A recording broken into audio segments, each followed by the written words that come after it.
ṣẹlẹ̀ sí Alhaji Taiwo Hassan Ogogo ní òpópónà kan ní ìlú Ìlaro níbi tí àwọn ọmọ ìta tí a mọ̀ tí street boys ti dá wọn dúró láti gba owó lọ́wọ́ wọn gẹ́gẹ́ bí ìṣe wọn tí wọ́n bá ti rí ìlú mọ̀ọ́ká tàbí gbajúgbajà kan.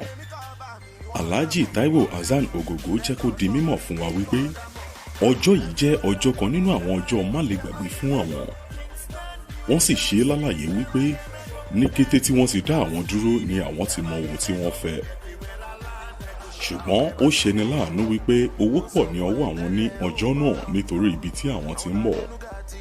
Ṣùgbọ́n nítorí wípé ẹni afẹ́là ń yọ̀ mọ́ ni ó mú kí àwọn béèrè owó lọ́wọ́ ẹni tí àwọn jọ ń lọ wípé kí ó fún àwọn ní owó láti lè fún àwọn arákùnrin yìí. Ṣùgbọ́n ẹni náà sọ wípé òun ò ní owó tó ju ẹgbẹ̀rún 5 lọ lọ́wọ́ ní ọjọ́ náà. Alhaji Taiwo sì sọ wípé kí ó kó owó náà wá láti kó fún àwọn arákùnrin yìí. Ṣùgbọ́n sí ìyàlẹ́nu nígbà tí àwọn arákùnrin yìí tẹ́wọ́ gba owó náà, níṣe ni wọ́n kó dà sí igbó wípé owó náà kì í ṣe owó àwọn. Léyìí tó túmọ̀ sí wípé owó náà kéré.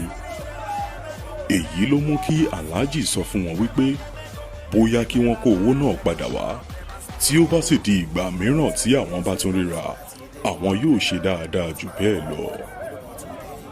Ká tó wí ká tó fọ̀, wọ́n ti fa aṣọ mọ́ Alhaji lọ́rùn. Èyí ló mú Alhaji bínú.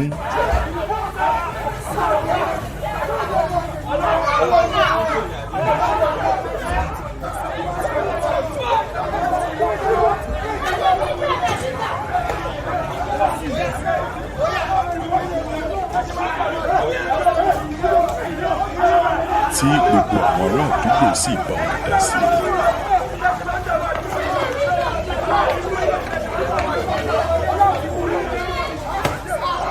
Ẹ gbọ́ ọ̀rọ̀ lẹ́nu Alhaji Taiwo Hassan Ogogo fúnra rẹ̀.